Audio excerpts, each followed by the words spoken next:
हमारे आदरणीय प्रधानाचार्य महोदय, सम्मानित शिक्षकगण एवं अभिभावकगण, आप सभी को मेरा सुप्रभात एवं प्यारे बच्चों, आप सभी को मेरा प्यार। मैं नेहा कुमारी आप सभी को गणतंत्र दिवस की शुभकामनाएं देती हूँ और मुझे इस अवसर पर कुछ बोलने का मौका मिला है, इससे मैं अपने आप को सम्मानित महसूस कर रही हूँ।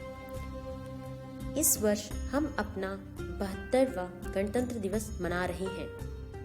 प्रत्येक वर्ष 26 जनवरी को मनाया जाने वाला गणतंत्र दिवस भारत के राष्ट्र पर्वों में से एक है, जिसे प्रत्येक भारतवासी पूरे उत्साह, जोश और सम्मान के साथ मनाते हैं। आज़ादी के लगभग 2 वर्ष 11 महीने और 18 दिन के बाद 26 जनवरी 1950 को भारत के संविधान को भारत की संविधान सभा में पास किया गया था। इस घोषणा के बाद से इस दिन को प्रतिवर्ष भारतीय लोग गणतंत्र दिवस के रूप में मनाने लगे।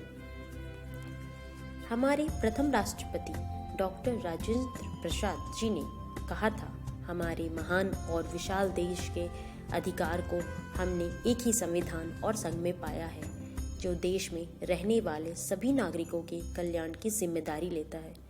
आज का दिन सबसे बेहतर दिन है, जब हमें अपने देश के वास्तविक अर्थ, स्थिति, प्रतिष्ठा और सबसे ज़रूरी मानवता की संस्कृति को संरक्षित करने के लिए प्रतिज्ञा करनी चाहिए। पूर्व में ब्रिटिश शासन के तहत भारत एक गुलाम देश था, जिसे हमारे हजारों स्वतंत्रता सेनानियों के बलिदान के द्वारा बहुत वर्षों के संघर्षों के बाद आज़ादी प्राप्त हुई।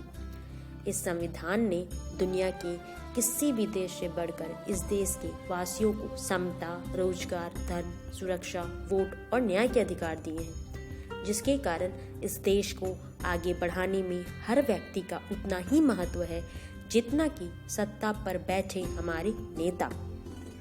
इसलिए देश में हो रहे विकास और विघटन के लिए कहीं न कहीं हम सभी जिम्मेदार होते हैं, जो कि एक आदर्श लोकतंत्र की पहचान है। हमारे संविधान द्वारा जो मूल कर्तव्य निर्धारित किए गए हैं, उसका पालन करना और इसके लिए हमें दूसरों को भी प्रोत्साहित करना हमारा कर्तव्य बनता है। आशा करती हूँ कि आप सभी समझ गए होंगे कि यह देश हमसे है।